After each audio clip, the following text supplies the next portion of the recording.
So hello everyone. चला आज आपल्याला क्रोमोझोमल थेअरी ऑफ इनहेरिटन्स नावाचा कन्सेप्ट क्लिअर करायचा आहे. हा कन्सेप्ट घेत असताना भरपूर जणांचा हा डाऊट असतो की सर नेमकं क्रोमोझोम काय भानगड आहे. भानगड बिनगड काही नाहीये. आपली बॉडी किंवा आपलं शरीर किंवा आपण ज्या माध्यमातून जन्माला आलो त्याला क्रोमोझोम असं म्हटलं जातं. ठीक आहे. मग क्रोमोझोम हा जो कन्सेप्ट आहे तो मुळात सत्तॉन आणि बोवेरी नावाच्या सायंटिस्टनी, हे दोघ जण आहेत, त्यांनी 1888 मध्ये हा कन्सेप्ट आपल्या समोर मांडलेला होता. आता हा कन्सेप्ट मांडत असताना यांनी नेमकं काय केलं होतं तर मेंडेल्स जो होता आपल्याकडं, ग्रेगर जॉन मेंडेल, ज्यांनी पी प्लांट वटाण्याच्या प्लांटवरती, वटाण्याच्या क्रॉपवरती त्यांनी काहीतरी शोध लावला होता. मग त्यांनी त्या मेंडेल्सचं जे काम केलं होतं त्या कामावरती जे ऑब्झर्वेशन होतं त्या ऑब्झर्वेशन नुसार ही थेरी आज आपल्या समोर मांडलेली आहे. ठीक आहे. मग आता ही थेरी तुम्हाला 12वीच्या बोर्डाच्या परीक्षेमध्ये सुद्धा विचारली जाऊ शकते आणि सीईटी मध्ये याच्याशी रिलेटेड असणारे क्वेश्चन्स तुम्हाला विचारले जातील. ठीक आहे. आता नेमकं क्रोमोझोमल थेरी ऑफ इनहेरिटन्स जो आहे हा कन्सेप्ट मुळात पाहायला गेलं तर आपल्याकडं मी मगाशी काय म्हटलं की क्रोमोझोम मुळे आपली बॉडी बनली. म्हणजे याचा अर्थ काय घ्यायचा तर मेल गॅमेट आहे, फिमेल गॅमेट आहे. मेल गॅमेट असेल तर त्याला स्पर्म असं म्हणायचं, फिमेल गॅमेट असेल तर त्याला एग सेल असं म्हणायचं. ओके. मग स्पर्म आणि एगचं ज्या टाइमला फ्युजन होतं याच्यापासून डिप्लॉइड झायगोट तयार होतो. आता हे स्पर्म आणि एग हे गॅमेट फॉर्मेशन असतं. हे गॅमेट फॉर्मेशन होत असताना ज्या टाइमला यांच्या सोबत क्रोमोझोम असतात मग हे डिप्लॉइडचं रूपांतर हेप्लॉइड मध्ये केलं जातं. मिओटिकली यांच्यामध्ये रिडक्शन होतं. हे रिडक्शन झाल्याच्या नंतरची प्रोसेस मग आपल्याला कशी असते ते बघायचं आहे. हे बघा आपल्याकडे क्रोमोझोमल थेरी ऑफ इनहेरिटन्स जो आहे हे वॉल्टर सत्तॉन आणि देवदार बोवे नावाच्या सायंटिस्टने आपल्याला दिलेली आहे, किंवा ही थेरी फर्स्ट ऑफ ऑल त्यांनी मांडलेली आहे. ह्या थेरीमध्ये मेन काय आहे तर क्रोमोझोम हे आपल्याकडं जे जेनेटिक मटेरियल असतं, जेनेटिक मटेरियल म्हणजे नेमकं कशाला म्हणायचं तर आई वडिलांच्या बॉडीचे जे काही कॅरेक्टर्स आहेत ते कॅरेक्टर आपल्याला आपल्या बॉडीमध्ये ट्रान्सफर करणारा कोण आहे तर क्रोमोझोम आहे.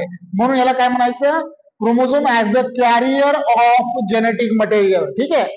मग कॅरियर ऑफ जेनेटिक मटेरियल असेल तर आपण मराठीमध्ये ज्याला अनुवंशिकता असं म्हणतो, हेरिडिटी त्याला म्हणायचं. ओके. मग अनुवंशिकता असेल किंवा आपल्याकडं काय म्हणतो परंपरा जी असेल त्याच्यामध्ये मग आपल्याला आई वडिलांना किंवा आपल्याकडं असे भरपूर काही डिसिजेस आहेत जे डिसिजेस आपल्याकडं एक्स आणि वाय नावाच्या क्रोमोझोमवरती काम करतात. जसं पाहायला गेलं तर एक्स नावाचा जो क्रोमोझोम आहे ह्या क्रोमोझोम सोबत तुम्हाला colour blindness, sickle cell anaemia, haemophilia हे डिसिजेस आपल्याकडं एक्स लिंक्ड डिसिजेस म्हणून त्यांना कन्सिडर केलं जातं. राहिला प्रश्न काय तर वाय लिंक. वाय लिंक मध्ये काय होलेंड्रिक जीन्स येतात ज्याच्यामध्ये आपण पाहिलं असेल बघा आपले वडील असतील किंवा आपले आजोबा असतील त्यांचं जर असं हे बघा हे माझं पण थोडंसं पाठीमाग गेलेलं आहे ना. हे जर असं वडिलांचं गेलेलं असेल आजोबांचं गेलेलं असेल आणि जर तुम्ही मुलगा असाल तर वेट अँड वॉच तुमच्याकडे हे जेनेटिकल कॅरेक्टर येतातच. वडिलांच्या कानावरती आजोबांच्या कानावरती केस असतील तर वेट अँड वॉच. ठीक आहे. तुमचा पण नंबर येणारच आहे. डन. त्याला काय म्हणायचं त्याला सोप्या भाषेत म्हणायचं त्या क्रोमोझोम मुळे तुमच्याकडे ते कॅरी झालेलं आहे. काय कॅरी झालेलं आहे तर जेनेटिक मटेरियल कॅरी झालेलं आहे. ठीक आहे.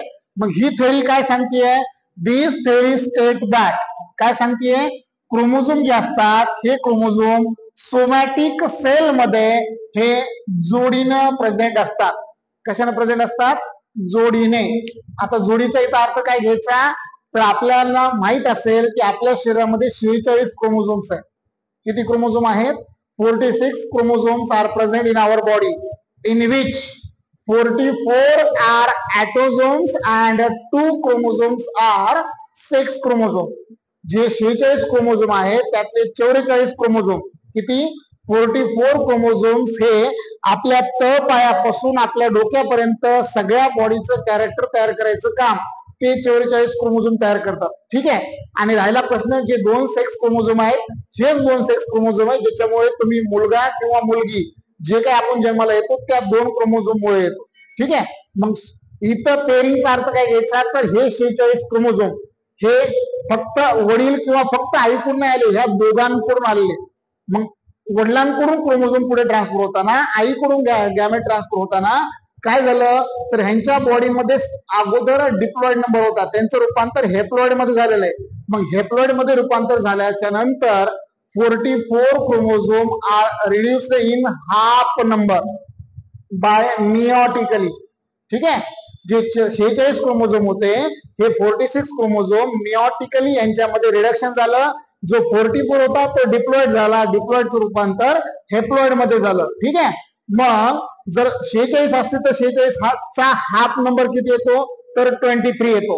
आता 23 मध्ये काय येणार तर जे 44 ऍटोझोम्स होते त्यातले किती राहिले, त्यातले 22 क्रोमोझोम राहिले आणि जे 2 सेक्स क्रोमोझोम होते त्यातला 1 क्रोमोझोम, असे 23 क्रोमोझोम फ्रॉम मदर बॉडी. जे 23 आहे त्यांना हेप्लॉइड सेट असं म्हणायचं, जे फादर कडले 23 होते त्यांना पण हेप्लॉइड सेट असं म्हणायचं. हे दोघ जण एकत्र येतात, हे दोघ जण एकत्र आल्यानंतर आपला जन्म होतो, त्याला डिप्लॉइड, त्याला restore the number of diploid chromosome असंही म्हटलं जातं. ठीक आहे, मग आता त्याला पुढे काय सांगितलंय, ज्यावेळेस गॅमेट फॉर्मेशन होतात, हे बघा दिलेलं आहे, ज्यावेळेस गॅमेट फॉर्मेशन होतात त्यावेळेस आपल्याकडे जे होमोलॉगस क्रोमोझोम आहेत हे पेअर होतात. आता होमोलॉगस क्रोमोझोम नेमकं कशाला म्हणायचं, जे क्रोमोझोम सारखे असतात त्यांना होमोलॉगस असं म्हणायचं. म्हणजे काय तर सोपं कन्सेप्ट लक्षात घ्या, मी मगाशी काय म्हटलं की 23 from father body, 23 from mother body. ठीक आहे, मग या 23 आले, मग ह्यांचा सिक्वेन्स कसा, इकडे 1 नंबर आहे, इकडचा 1 नंबर आहे, इकडचा 2 नंबर, इकडचा 2 नंबर, इकडच्या 3 सोबत इकडला 3, हे 4 सोबत 4, असं करत करत आपल्या 23 सोबत 23 आणायचं आहे. ठीक आहे, मग आता होमोलॉगस क्रोमोझोम पेअरिंग मध्ये म्हणजे नेमकं काय होतंय तर इकडला जो सिक्वेन्स आहे, मग हा सिक्वेन्स खाली वर असेल काही असेल, इकडला 1 नंबर सोबत इकडला नंबर सोबत येतोय, याला होमोलॉगस क्रोमोझोम हे पेअरिंग मध्ये येतात असं म्हटलं जातं. ठीक आहे, मग आता हे पेअरिंग मध्ये आल्याच्या नंतर काय सांगितलंय, सेग्रिगेट होतात. काय होतात, सेग्रिगेट होतात. आणि ज्या टाइमला मिओटिकली यांच्यामध्ये प्रोसेस सुरू होते त्या टाइमला ते असॉल्ट होतात एकमेकांसोबत घेऊन. कसं, हे बघा, हे 2 क्रोमोझोम आहेत, right, this is from mother body, this is from father body. हे दोघ जण क्रोमोझोम पेअरिंग मध्ये आले. जसे पेअरिंग मध्ये आले यांच्यामध्ये क्रॉसिंग होते. क्रॉसिंग होताना हे बघा, इकडलं जेनेटिक मटेरियल इकडे ट्रान्सफर केलं जातं आणि इकडलं जेनेटिक मटेरियल इकडे ट्रान्सफर केलं जातं. हे अशा पद्धतीने ट्रान्सफर झालं आणि याला हे एकमेकांमध्ये एक्सचेंज झाल्याच्या नंतर हे सेपरेट होतात. सेग्रिगेशन म्हणजे काय, सेपरेट होणे. आता इकडे बघा, हे बदल झाला की नाही, इकडे ब्लॅक कलरचा पेन होता, इकडे ब्ल्यू कलरचा पेन होता, इकडला ब्लॅक कलरचा थोडासा पार्ट इकडे गेला, इकडल्या ब्ल्यू कलरचा थोडासा पार्ट इकडे आला, हे सेपरेट झालंय. हे सेपरेट झालेलं आहे ना, म्हणूनच आपला चेहरा आपल्या पॅरेंट्स पेक्षा थोडासा वेगळा दिसतो. त्याचं कारण हेच आहे, कारण आपल्यामध्ये 2 डिफरंट पॅरेंट्सचं फ्युजन झालेलं असल्यामुळे त्यांच्यापासून काहीतरी व्हेरिएशन दिसणं गरजेचं असतात, दिसतातच. ठीक आहे, मग आता पुढे गेलो तर काय सांगितलेलं आहे बघा, म्हणून आपल्याकडे प्रत्येक गॅमेट मध्ये दस each gamete contain only one chromosome from a pair. Pairing असेल तर दोघं गॅमेट मध्ये काय असणार आहे, एकच क्रोमोझोम. म्हणजे काय, मी आता तुम्हाला हे जे 23वा क्रोमोझोम सांगितला, आपल्याकडे ऍटोझोम्स किती होते, आपल्याकडे ऍटोझोम जे होते हे 44 होते आणि सेक्स क्रोमोझोम किती होते, 2. मग सेक्स क्रोमोझोम फिमेलचा असेल तर XX, मेलचा असेल तर XY. ठीक आहे, पण पुढे ट्रान्सफर होताना याच्यापैकी हे दोघं पण सोबत ट्रान्सफर होत नाहीत. ठीक आहे, हे दोघ जण सारखेच आहेत, म्हणजे इथून एकच गॅमेट पुढे ट्रान्सफर होईल, हे दोघ जण वेगवेगळे आहेत. मग इथं X तरी पुढे ट्रान्सफर होईल, नाही तर Y तरी ट्रान्सफर होईल. समजलं काय ते, प्रत्येक पेअरिंग मध्ये फक्त एकच क्रोमोझोम असू शकतो. म्हणजे कोणता, ह्या पेअरिंग पासून हा किंवा ह्या दोघांपासून एक कोणता तरी, हा पुढे ट्रान्सफर होण्यासाठी एकत्र येतो. जसा एकत्र आला पुढे काय सांगितलंय, मग पुढे असं सांगितलेलं आहे की आपल्याकडं जो गॅमेट असतो, ज्या गॅमेटच्या मध्ये न्यूक्लियस असतो, ज्याच्यामध्ये काय आहे, क्रोमोझोम्स आहेत, आणि हेच क्रोमोझोम काय करत आहे तर जेवढं काही आपल्याकडं हेरिडिटरी कॅरेक्टर्स आहेत, ह्या हेरिडिटरी कॅरेक्टरला कॅरी करायचं काम, ट्रान्सफर करायचं काम कुणामार्फत केलं जातं, क्रोमोझोम मार्फत केलं जातं. ठीक आहे, मग पुढे गेलात तर सांगितले काय बघा, मेल आणि फिमेल गॅमेट. आता इथं मेल आणि फिमेल गॅमेटचा अर्थ काय घ्यायचा, जर मेल गॅमेट असेल तर त्याला स्पर्म असं म्हणायचं, आणि जर फिमेल गॅमेट असेल तर त्याला एग सेल असं म्हणायचं. हे दोघ जण काय करायले, हे दोघंही मिळून आपल्याकडले हेरिडिटरी कॅरेक्टर पुढे ट्रान्सफर करायचं काम करतात. ठीक आहे. आता पुढे गेलात तर पुढे काय दिलंय बघा. आता हे स्पर्म असेल किंवा एग सेल असेल, हे यांच्या बॉडीमध्ये हेप्लॉइड सेल आहे. काय आहेत? Haploid cell.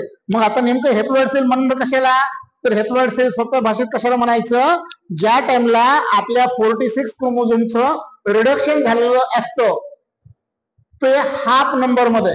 मग हाफ नंबर म्हणजे काय, 23, ज्याच्यामध्ये 44 जे होते डिप्लॉइड मधले त्यातले 22 प्लस एक सेक्स क्रोमोझोम येतो, त्यांच्यापासून हेप्लॉइड सेट तयार होतो. मग हेप्लॉइड सेट हा इकडचा स्पर्म आहे म्हणजे मेल गॅमेटचा आहे, इकडचा एग आहे म्हणजे फिमेल गॅमेटचा आहे.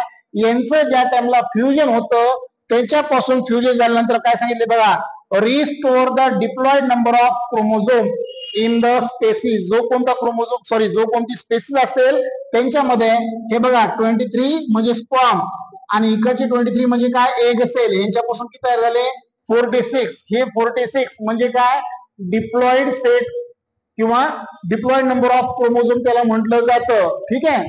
आता हे झालं तुमचं कशाबद्दलचं, क्रोमोझोमच्या थेरी बद्दलचं. आता क्रोमोझोमल थेरी जी आहे ही थेरी तुम्हाला बोर्डाच्या परीक्षेमध्ये विचारली तर 4 मार्काला सुद्धा विचारली जाऊ शकते. किती मार्काला, 4 मार्काला. नाही तर ही थेरी कोणी पोस्टपोन केली किंवा कोणी डिस्कवर केली तर त्याच्याबद्दल सुद्धा तुम्हाला हा एमसीक्यू मध्ये प्रश्न विचारला जाईल. ठीक आहे. आणि हे बाकीचं जे इथे मटेरियल दिलेलं आहे याच्यामध्ये तुम्हाला सीईटीच्या आधारावरती काही क्वेश्चन्स विचारले जातील.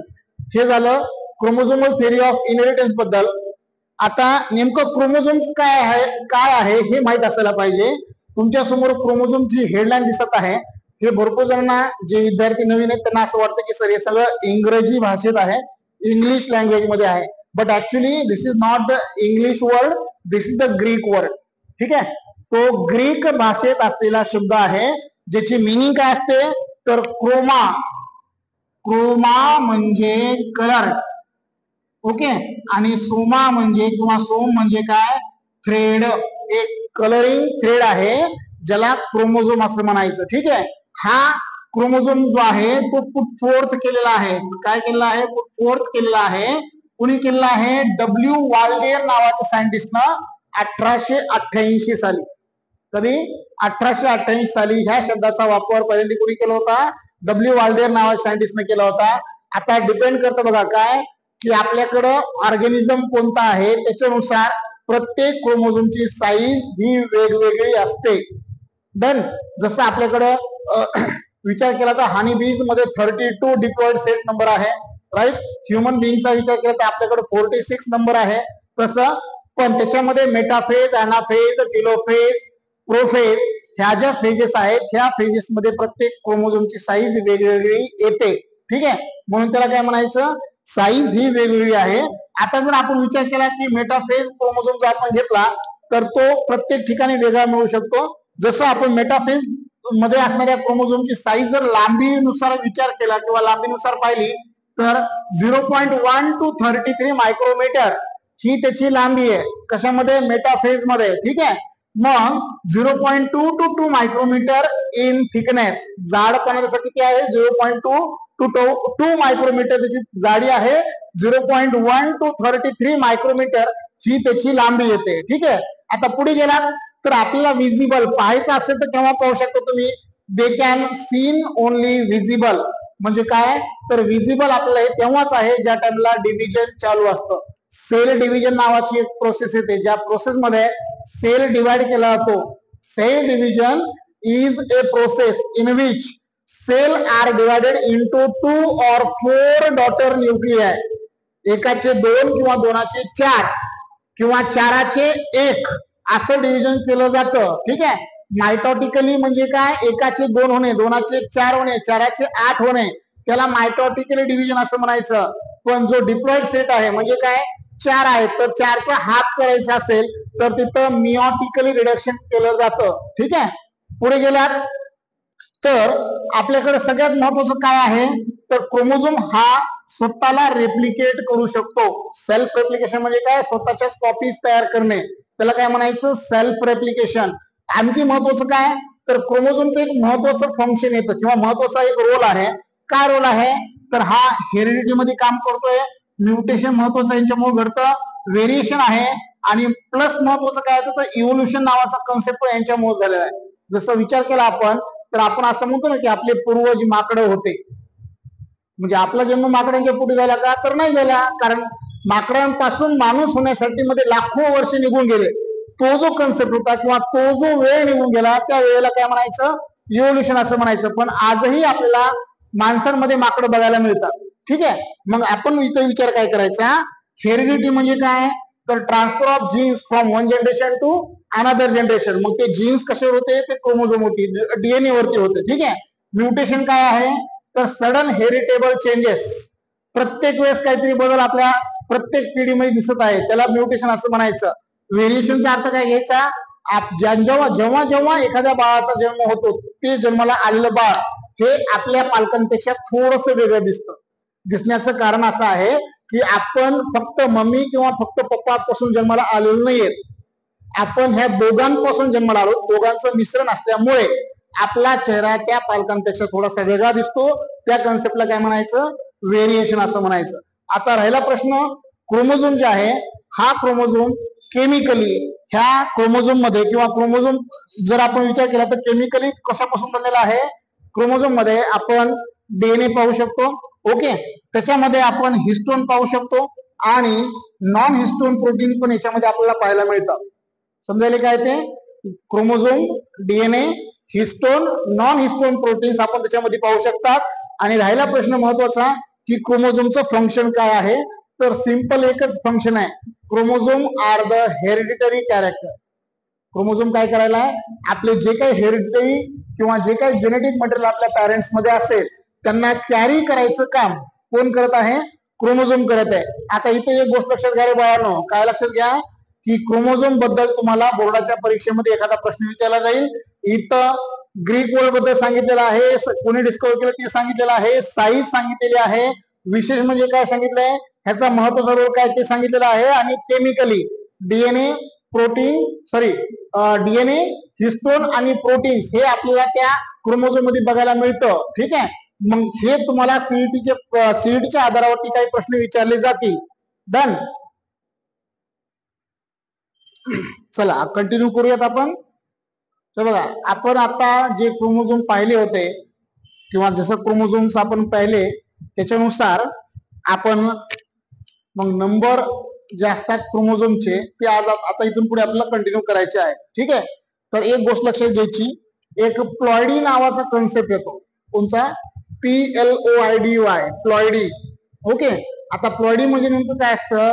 तर एक्झॅक्ट आपल्या शरीरात किती नंबर आहे? तर 46 नंबर आहे. ओके, मग हे 46 म्हणजे काय?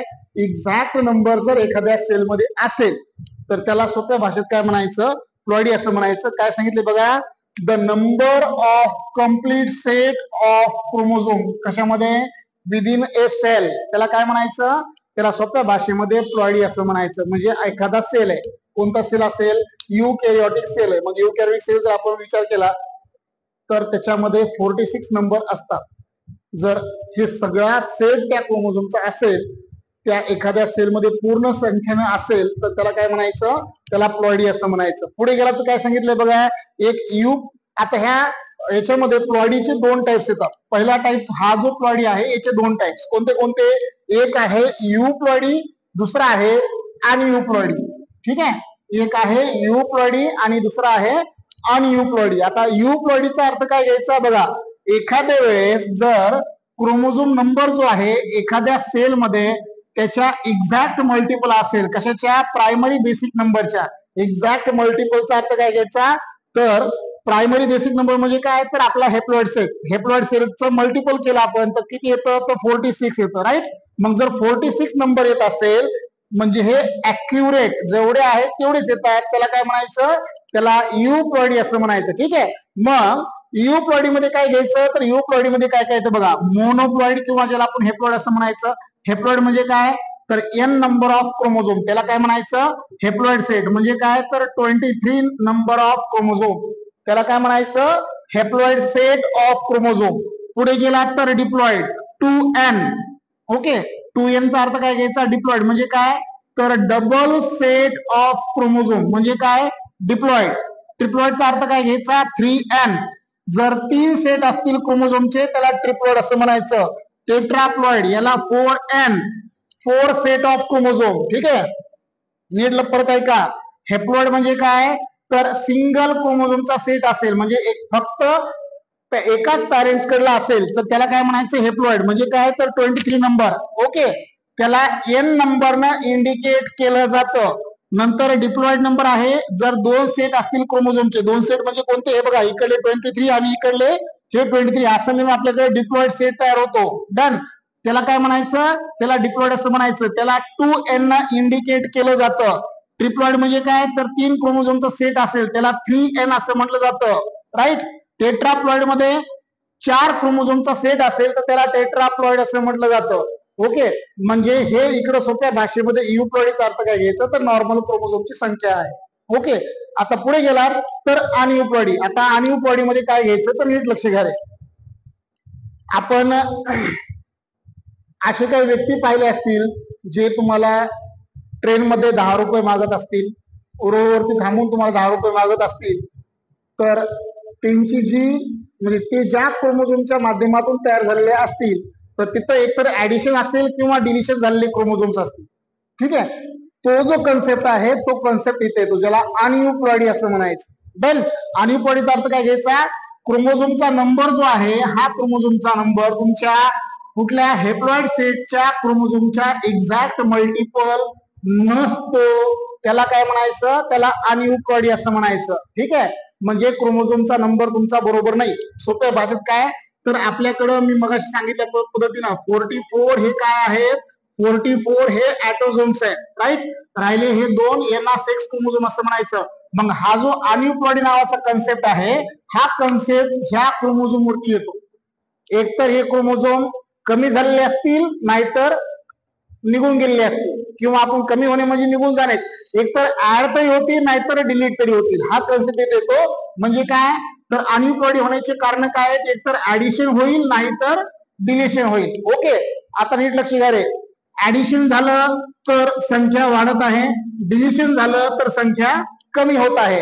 म्हणजे काय तर इकडे जसं आपण पाहिलं की इयुप्लॉइडी मध्ये हे 4 टाइप्स होते तसं अनइयुप्लॉइडी मध्ये हे 2 कन्सेप्ट येतात. म्हणजे काय जर संख्या कमी होत असेल तर त्याला काय म्हणायचं हायपो. हायपो म्हणजे कमी होणे हायपोप्लॉइडी. ओके मग आता मला सांगा बरं तुमच्याकडे 46 नंबर हा आहे नॉर्मल क्रोमोझोम डिप्लॉइड सेटचा. ठीक आहे मग 46 मधून एखादा एकच सेक्स क्रोमोझोम कमी झाला.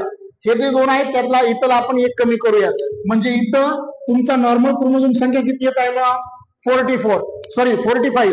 मग जर 45 असेल त्याला मोनोसोमी असं म्हणायचं. म्हणजे सोप्या भाषेत 2n-1 diploid set of chromosome मधून एक सेक्स क्रोमोझोम कमी झाला तर त्याला काय म्हणायचं मोनोसोमी असं म्हणायचं. ठीक आहे त्याच डिप्लॉइड सेट मधून जर 2n-2 झाला असेल म्हणजे इथं तुमचा 45 नंबर येतोय इथं तुमचा 44 नंबर येतोय.